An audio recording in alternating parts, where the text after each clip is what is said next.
जितने आस्था चैनल पर कथा सुन रहे हो, जितने फेसबुक और यूट्यूब पर सुन रहे हो, बहुत सावधानी से सुनना, प्रयास करना। जब जब जिस जिस महीने में जो जो प्रदोष पड़ा करे, जब प्रदोष पड़े, बन सके 1 बेलपत्र, बन सके 5 बेलपत्र, शमी पत्र, हरे मुंह, हरा मुंह, बेलपत्र, कलश के अंदर थोड़ा सा पानी लेकर 1 बेलपत्र, हरा मूंग, शमी पत्र डालकर और उसमें थोड़ा सा गुड़ डालकर भगवान शिव का स्मरण कर कर प्रदोष काल में, मान लो कोई काम आपका बहुत जरूरी है, बहुत दिनों से अब थक गए हैं, नहीं हो रहा, कर्जा बढ़ रहा है, धन नहीं आ रहा, व्यापार नहीं चढ़ रहा, या कोई समस्या बहुत प्रबल है, कोई एग्जाम में बैठ रहे हो, नहीं हो रहा, परीक्षा भी दे दी है, रिजल्ट आने ही वाला है, तो भी प्रदोष काल में, प्रदोष के समय वो जल, मूंग, समीपत्र और बेलपत्र और गुड़ का शंकर के शिवलिंग को समर्पित करना प्रारंभ कर दो। 2 या 3 प्रदोष करोगे, बाबा आपकी मनोकामना शीघ्र पूर्ण कर देगा। 2 या 3 करो। नारियों की एक बीमारी होती है कि जो गर्भस्थ नारी होती है, बालक जिस थैली में रहता है, उस थैली के अंतर्गत गांठ पड़ जाती है और डॉक्टर बोलते हैं कि इसका ऑपरेशन करवाना पड़ेगा, इसका ऑपरेशन करवाना पड़ेगा। तो उस थैली के लिए कहा जाता है महाराज की जो नंदीश्वर भगवान होते हैं, भगवान शंकर का एक नंदी जो स्वरूप होता है, भगवान शिव का एक नंदीश्वर जो स्वरूप है महाराज, और नंदीश्वर भगवान का जो पूंछ होती है, उस पूंछ को तिल्ली के तेल में डुबो दिया जाता है और उस तेल को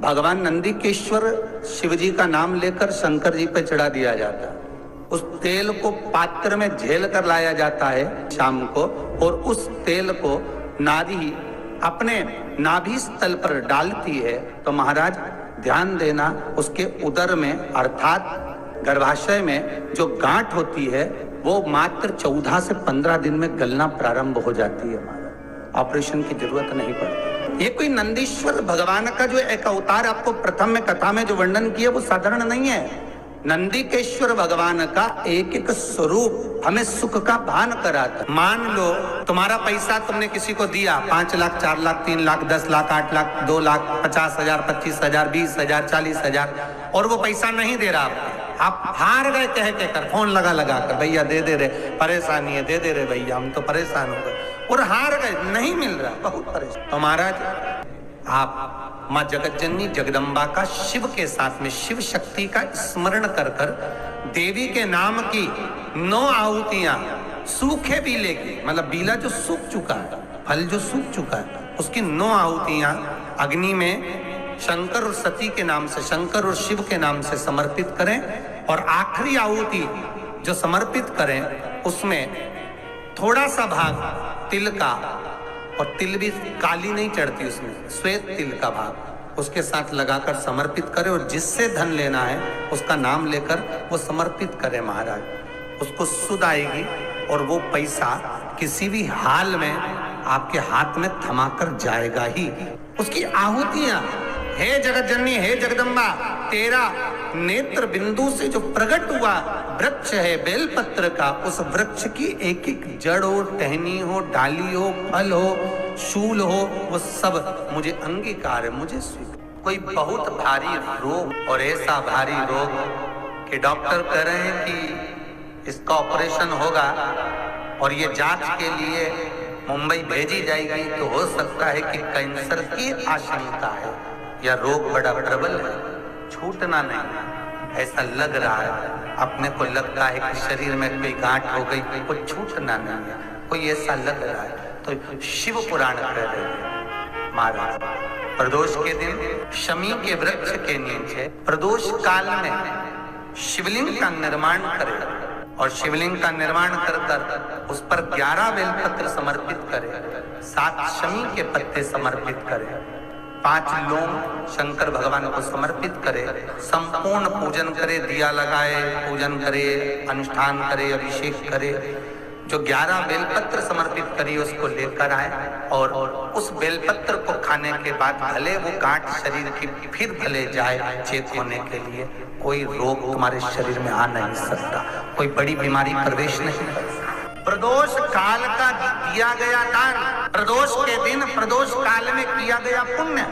प्रदोष के दिन प्रदोष काल में किया गया सत्कर्म, प्रदोष के दिन प्रदोष काल में किया गया पुण्य छिन्न नहीं होता, समाप्त नहीं होता। व्यक्ति के रीढ़ की हड्डी में परेशानी हो या रीढ़ की हड्डी तकलीफ दे रही हो, पीठ का भाग तकलीफ दे रहा हो, डॉक्टर बोल रहे हो गुर्जा खसक गया, या कोई क्रम मान लो कोई मस्तिष्क से जुड़ी बीमारी हो, ट्यूमर हो गया हो, कोई कुछ हो गया हो, गांठ पड़ गई हो मस्तिष्क के अंदर, तो शिव महापुराण की कथा कहती है प्रदोष के दिन, प्रदोष काल में प्रदोष के दिन शंकर भगवान को बीले का गुर्दा, जो बीला होता है बील फल का अंदर का गुर्दा भाग शंकर के शिवलिंग पर प्रदोष काल में मल दिया जाए। मलने के बाद थोड़ी देर बाद उसको उठा लिया जाए, शिव जी का अभिषेक पूजन स्नान करा दिया जाए, पूजन स्नान आदि सब कराकर दिया बत्ती लगाकर भगवान शंकर के मंदिर पर ही बाहर बैठकर उस गुर्दे का थोड़ा सा भाग मुख में पालो, थोड़ा सा भाग लेकर आ जाओ। 7 से 8 दिन तक उस भाग का प्रतिदिन सुबह के समय पर सेवन कर लीजिए। गुर्दे की प्रॉब्लम हो या मस्तिष्क से जुड़ी हुई प्रॉब्लम हो, वो समाप्त हो जाता है। और सहज भाषा में समझ लीजिए, और सरल भाषा में समझ, अगर मान लो किसी डॉक्टर को दिखाने के लिए जा रहे हो, अभी तक तुमने डॉक्टर को दिखाया, कोई दवाई नहीं लग रही, गोली नहीं लग रही, कोई औषधि नहीं लग रही, डॉक्टर को दिखाने जा रहे हो, तो निवेदन है प्रदोष का दिन निकल जाने दें,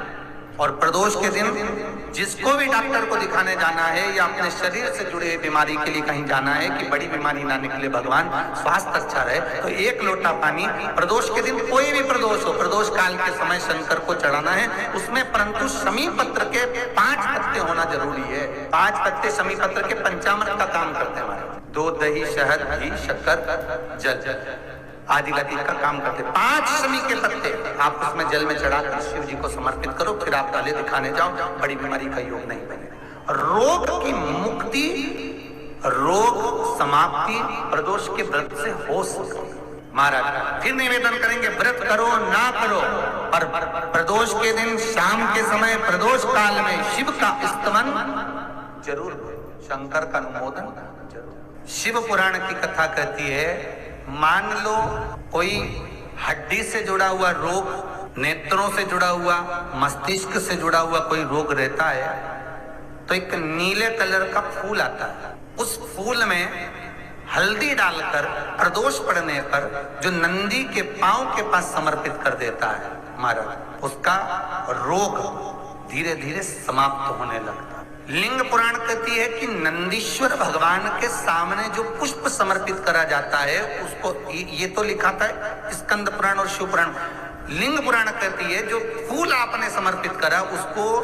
लाकर पानी की बाल्टी में डालकर आप स्नान भी कर सकते हो, उससे भी हड्डी के जितने रोग होते हैं उसमें आराम लगने लगता है। जैसे कहीं शरीर नहीं चल रहा, हाथ झुन्न पड़ रहा है, हाथ काम नहीं कर रहा, हाथ में झुनझुनी आ रही है, कंपन आ रहा है, उसमें भी ये प्रयोग काम। जैसे मान लो कोई काम ऐसा है कि उसमें पैसा तुम्हारा आ ही नहीं लिया, बहुत घाटे पर घाटा जा रहा है, नुकसान बहुत हो रहा है और कोई काम हो ही नहीं रहा, तो महाराज जिस दिन प्रदोष पड़े उस दिन एक लाल वस्त्र में पीली सरसों रखकर और उसके अंतर्गत कुछ भी एक, या तो बमूल का कांटा ना मिले तो गुलाब का कांटा ही उसके अंतर्गत रख लीजिए, और उसको शिव मंदिर का स्मरण कराकर शंकर भगवान का नाम लेकर रू भैरव, तो शिव पुराण कह रही है कि उस सरसों को कांटे को रू भैरव का नाम लेकर, जिस व्यापार जो नहीं चल रहा है, दुकान जो नहीं चल रही है, उस दुकान के सामने उस व्यापार के सम्मुख में उसको जला दिया जाता है, जो सुख का भान कराती है व्यापार की उन्नति के लिए।